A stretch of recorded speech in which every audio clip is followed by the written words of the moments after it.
है आप सभी का एक बार फिर से आपके अपने यूट्यूब चैनल सार्थक एकेडमी में। इससे पहले वाले जो है वीडियो में हम लोगों ने हड़प्पा या सिंधु सभ्यता से संबंधित जो है प्रश्नों को देखा था और वो टॉपिक कल ख़त्म हो चुका था। और आज जो है हम लोग प्राचीन भारत की ही वैदिक संस्कृति टॉपिक के प्रश्नों को देखेंगे। तो चलिए बिना समय को जो है गंवाए हम लोग शुरुआत करते हैं। दोस्तों, सबसे पहला प्रश्न है कि पूर्व वैदिक या ऋग वैदिक संस्कृति का काल जो है वो किसे माना जाता है।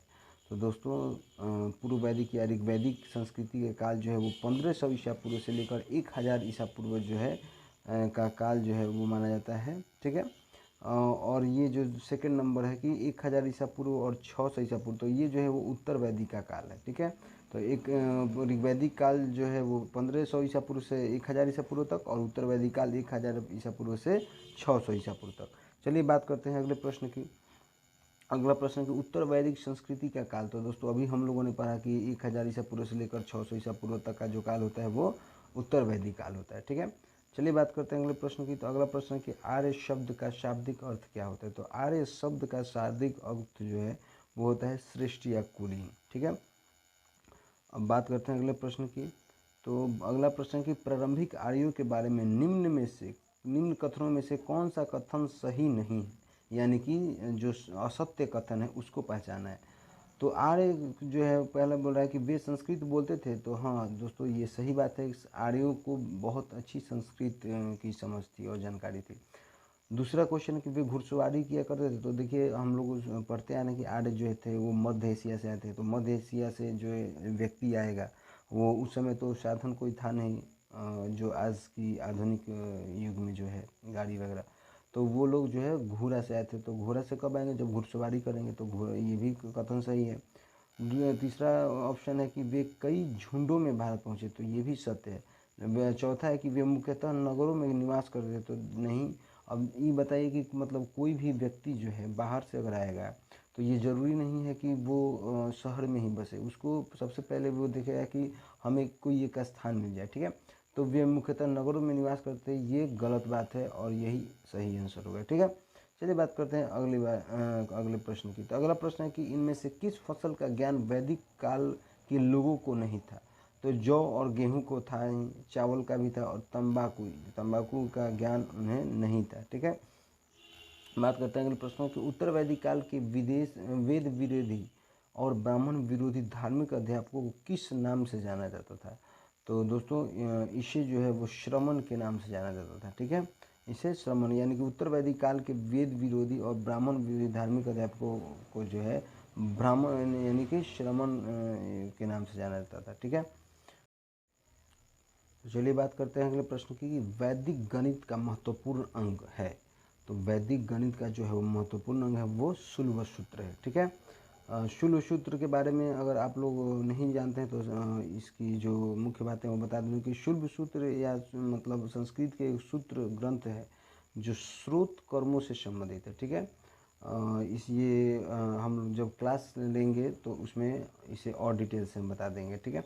चलिए बात करते हैं अगले प्रश्न की। तो अगला प्रश्न है कि किस वेद में प्राचीन वैदिक युग की संस्कृति के बारे में सूचना दी गई है। तो इसका सही आंसर होगा जो है वो ऋग्वेद होगा। ठीक है। बात करते हैं अगले प्रश्न की। निम्नलिखित में से उत्तर वैदिक काल में लिखे गए ग्रंथों का सही क्रम क्या है। तो लिखे गए ग्रंथों की सबसे, यानी कि पहले वेद आया, उसके बाद ब्राह्मण, आरण्यक और उसके बाद उपनिषद। तो इसका सही उत्तर जो होगा वो ए नंबर ऑप्शन होगा। बात करते हैं कि वेदों की संख्या। तो हम सभी पढ़ते आ रहे हैं कि वेद जो है वो 4 हैं, ऋग्वेद, यजुर्वेद, अथर्ववेद और सामवेद। ठीक है। तो वेद जो है वो 4 है। तो चलिए बात करते हैं अगले प्रश्न की। तो अगला प्रश्न है कि कौन से 3 वेद संयुक्त रूप से त्रयी या वेद त्रयी कहलाते हैं। यानी कि मतलब त्रयी और वेद त्रयी के नाम से किन वेदों को जाना जाता है। तो ऋग्वेद, यजुर्वेद और सामवेद जो हैं, इन तीनों वेदों को जो है त्रयी या वेद त्रयी के नाम से भी हम लोग जानते हैं। तो सही आंसर ए होगा। ठीक है।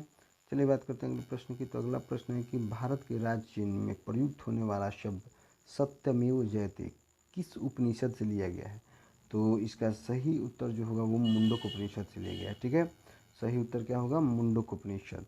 उसके बाद चलिए बात करते हैं अगले प्रश्न की कि ऋग्वैदिक आर्यों का मुख्य व्यवसाय क्या था। तो दोस्तों, ऋग्वैदिक आर्यों का मुख्य व्यवसाय जो था वो पशुपालन था। ठीक है। पशुपालन, यानी कि पशु का लालन पालन ही उनका मुख्य व्यवसाय था। बात करते हैं अगले प्रश्न की कि भारतीय संगीत का आदि ग्रंथ किसे कहा जाता है। तो भारतीय संगीत का जो है वो आदि ग्रंथ जो है वो सामवेद को कहा जाता है। उसके बाद चलिए बात करते हैं कि प्रथम विधि निर्माता, बहुत ही महत्वपूर्ण प्रश्न है। प्रथम विधि निर्माता जो है वो मनु है, ठीक है। चलिए बात करते हैं प्रश्न, कृष्ण भक्ति का प्रथम और प्रधान ग्रंथ है, यानी कि देखिए सबसे ज़्यादा जो कृष्ण की भक्ति का प्रधान ग्रंथ है वो क्या है, तो श्रीमद् भागवत गीता है। हम लोग अक्सर सुनते रहते हैं, भागवत कथा होते रहता है जहाँ तक, ठीक है। चलिए बात करते हैं अगले प्रश्न की। तो अगला प्रश्न है कि ऋग्वेद में संपत्ति का प्रमुख रूप क्या है। तो ऋग्वेद में संपत्ति का प्रमुख रूप जो है वो गोधन है, यानी कि गाय को, मतलब जो उस टाइम में जो है सबसे अत्यधिक जो है लफड़ा जो है वो, या फिर उसको कहिए कि लड़ाई या जो भी कहिए, उस समय वर्चस्व जो था वो गौ को लेकर था, यानी कि गाय जिसके पास अत्यधिक होगी वही सबसे शक्तिशाली व्यक्ति होगा। तो चलिए बात करते हैं अगले प्रश्न की। तो अगला प्रश्न है कि ऋग्वेद के किस मंडल में शूद्र का उल्लेख पहली बार मिलता है।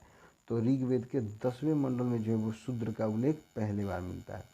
बात करते हैं पुराणों की संख्या की। तो पुराणों की संख्या 18 होती है, हम सभी जानते हैं।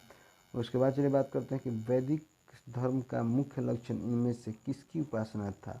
तो वैदिक धर्म का जो है वो मुख्य लक्षण जो है वो प्रकृति का उपासना था। तो दोस्तों आज वैदिक संस्कृति के ये महत्वपूर्ण 20 प्रश्न रहे। अगले 20 प्रश्नों के साथ हम लोग फिर कल मिलेंगे। तो अगर ये हमारा वीडियो अच्छा लगा होगा तो हमारे चैनल को सब्सक्राइब कीजिएगा और अपने दोस्तों के पास इस वीडियो को शेयर कीजिएगा, ताकि औरों को भी इस वीडियो के माध्यम से लाभ मिल सके। धन्यवाद।